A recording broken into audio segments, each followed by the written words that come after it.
بسم اللہ الرحمن الرحیم۔ رسول اللہ صلی اللہ علیہ وآلہ وسلم نے ارشاد فرمایا، جب اولاد اپنے ماں باپ کو پیار سے ایک نظر دیکھے تو اللہ اس کی ہر نظر کے بدلے ایک مقبول حج کا ثواب لکھتے ہیں۔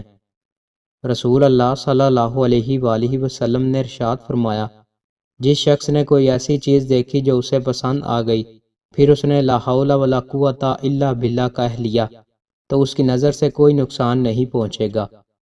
رسول اللہ صلی اللہ علیہ وآلہ وسلم نے ارشاد فرمایا، جان لو کہ ناپسندیدہ چیزوں پر صبر کرنے میں بڑی خیر ہے، اور مدد صبر کے ساتھ، کشادگی تنگی کے ساتھ، اور آسانی مشکل کے ساتھ ہوتی ہے۔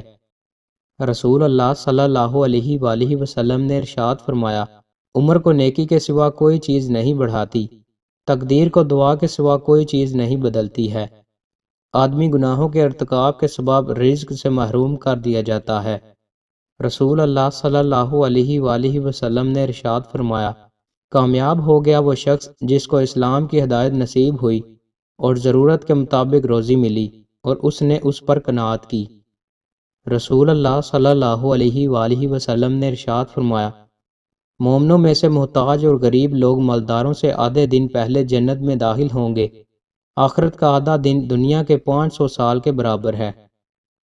رسول اللہ صلی اللہ علیہ وآلہ وسلم نے ارشاد فرمایا، جو شخص کسی کو بدنام کرنے کے لیے اس میں ایسی برائی بیان کرے جو اس میں نہ ہو تو اللہ تعالیٰ اسے دوزخ کی آگ میں قید رکھیں گے یہاں تک کہ وہ اس برائی کو ثابت کر دے۔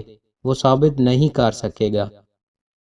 دوستو، مزید اچھی ویڈیوز کے لیے ہمارے چینل کو سبسکرائب لازمی کریں۔ بہت شکریہ۔